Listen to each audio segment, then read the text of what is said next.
Betty, a long-time Extra Mile Club member and Gold Team captain. Betty lost her son John to AIDS quite a few years ago and participated in the walk for many years to help keep her son's memory alive and to, as you're doing today, make a difference. Over the years, Betty and her John's team raised in excess of $750,000. An amazing team, an amazing person, supporting programs and services of AIDS Action.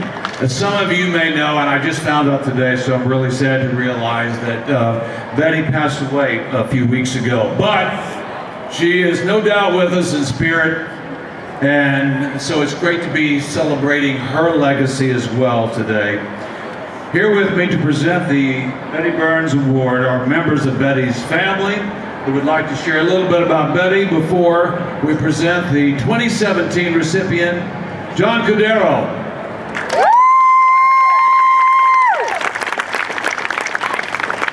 Good morning, everyone. My name is John Cordero, and I stand here today along with our grandchildren and other family members to tell you about Betty Bynes. Let me begin by thanking Carl Scartino, the AIDS Action Committee members, team captains, and you, the runners, walkers, donors, and volunteers who selflessly commit your time to a cause greater than yourselves. Thank you for being here today for the 32nd annual Boston AIDSWalk and 5K run. I would now like to share with you the story of one person who was an exemplar of service to this cause, and that is Elizabeth Betty Bynes. Betty was a crusader for the cause of AIDSWalk since before I was born. Her determination, compassion, and generosity were virtually unmatched.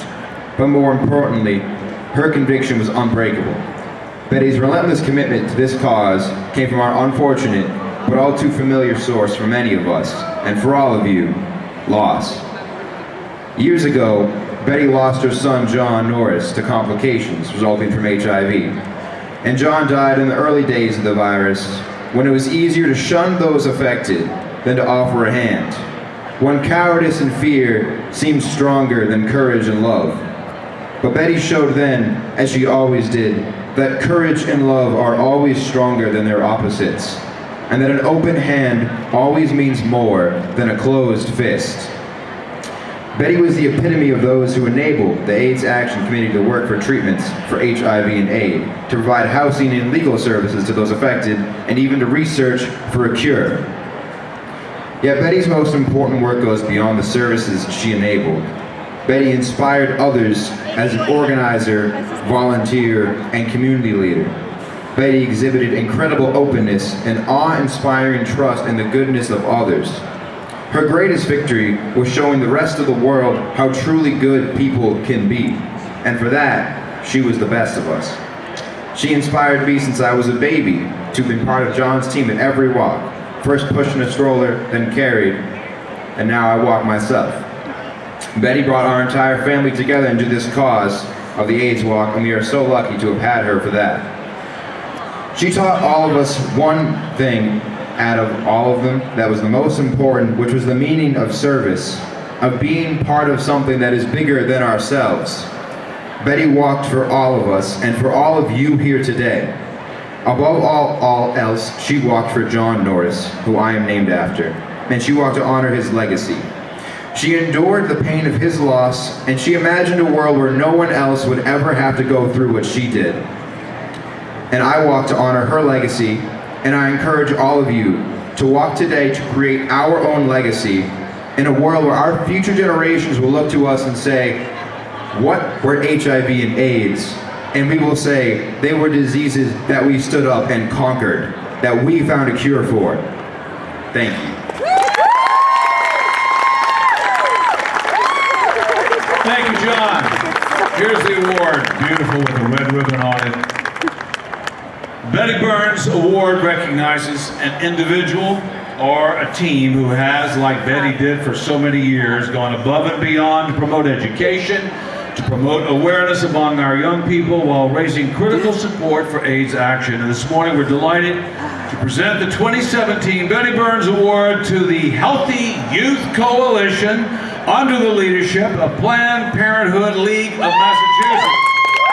Accepting the award on behalf of Planned Parenthood, Dr. Jennifer Childs Rorschach, the CEO of Planned Parenthood League of Massachusetts, and Michael Falcone, Director of Public Affairs for Planned Parenthood. Congratulations, thank you both.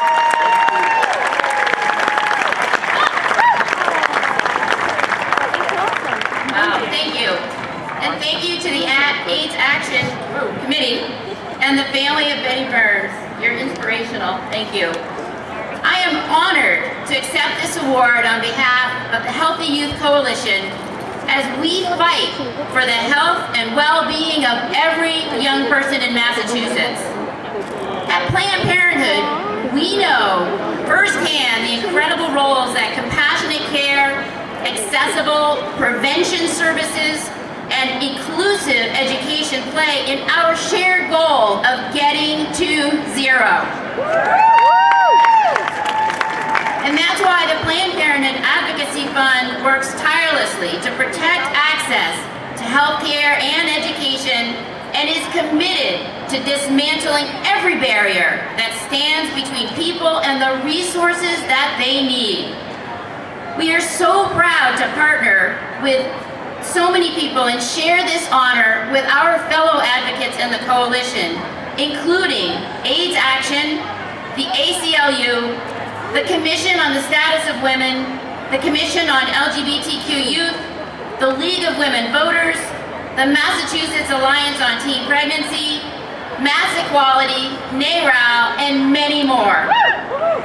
Together, our Healthy Youth Coalition will ensure that every person, no matter who they are or where they live, has access to the education that they need to stay healthy.